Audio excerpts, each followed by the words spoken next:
V9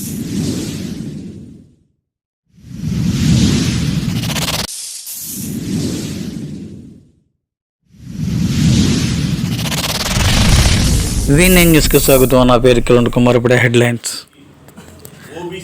Visakha press క్లబ్లో ఈరోజు ఓబీసీకి మంత్రిత్వ శాఖ ఏర్పాటు చేయాలని డిమాండ్ చేస్తున్న సంఘాలు. భారతదేశానికి స్వాతంత్రం లభించి 75 సంవత్సరాలు గడుస్తున్నప్పటికి కూడా నేటి వరకు కూడా ఈ దేశంలో 52% పైగా జనాభా ఉన్నటువంటి ఓబీసీలకి ప్రత్యేకమైనటువంటి మంత్రిత్వ శాఖ లేదు.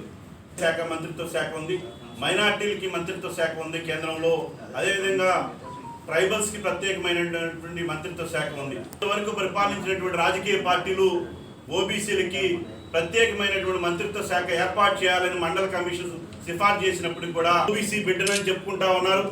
ఓబీసీ వర్గాలకి తాను దేశ ప్రధానిగా ఆ బాధ్యతను నిర్వహిస్తానని చెప్పేటప్పుడు ఈ దేశ ప్రధానిగా ఓబీసీ వర్గాలకు చెందినటువంటి మీరు ఉన్నప్పుడు ఈ దేశంలో ఎందుకు ఓబీసీ వర్గాల యొక్క అభివృద్ధికి దోహదపడేటువంటి సమగ్రమైనటువంటి అభివృద్ధికి ప్రణాళికలు రూపొందించవలసినటువంటి ఓబీసీ మంత్రిత్వ శాఖ ఏర్పాటు చేయలేకపోవడం అనేది అత్యంత బాధాకరమైనటువంటి విషయం.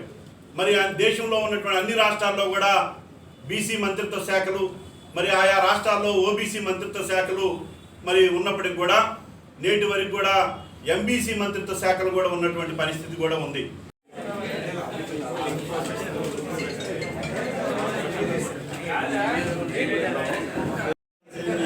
కులాలు వాళ్ళు అడుగుతా ఉన్నారు. ప్రీవియస్ ఆల్రెడీ మీరు చెప్పినటువంటి 7 కులాలు కూడా ఓబీసీ లిస్టు గారు, రాష్ట్ర మహిళా ఉపాధ్యక్షురాలు కార్యదర్శి, చంద్రశేఖర్ రాష్ట్ర యువజన విభాగం కార్యదర్శి,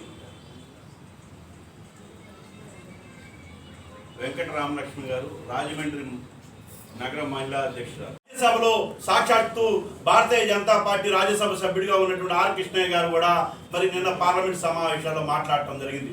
గతంలో భారతీయ జనతా పార్టీ చెందినటువంటి పార్లమెంట్ సభ్యులు వేలాది మందితో లక్షలాది మందితో ఢిల్లీలో పెద్ద ఎత్తున ఆందోళన చేసినప్పటికీ కూడా ఈ రోజు వరకు కూడా కేపీ చెందినటువంటి పార్లమెంట్ సభ్యులే పెద్ద ఎత్తున లక్షలాది మంది సమీకరించి దేశవ్యాప్తంగా ర్యాలీలు నిర్వహించినప్పుడు కూడా ఈరోజు రిజర్వేషన్ల అంశం మీద ఎందుకు కేంద్ర ప్రభుత్వం మాట్లాడటం లేదు, ప్రధానమంత్రి గారు మౌనం ఎందుకు దాలుస్తున్నారని ఈ సందర్భంగా ప్రశ్నిస్తా ఉన్నాం. బీసీలకి పెద్దనగా ఉన్నటువంటి అచ్చెన్నాయుడు గారు కానీ, అదేవిధంగా తెలుగుదేశం పార్టీ రాష్ట్ర అధ్యక్షుడిగా ఉన్నటువంటి పల్లా శ్రీనివాసరావు గారి నేతృత్వంలో ఒక బృందాన్ని ఢిల్లీకి తీసుకెళ్లి ప్రధానమంత్రి గారి దగ్గర ఒత్తిడి తీసుకురావాలని ఈ సందర్భంగా మరి రాష్ట్ర ముఖ్యమంత్రి గారిని డిమాండ్ చేస్తా ఉన్నాం.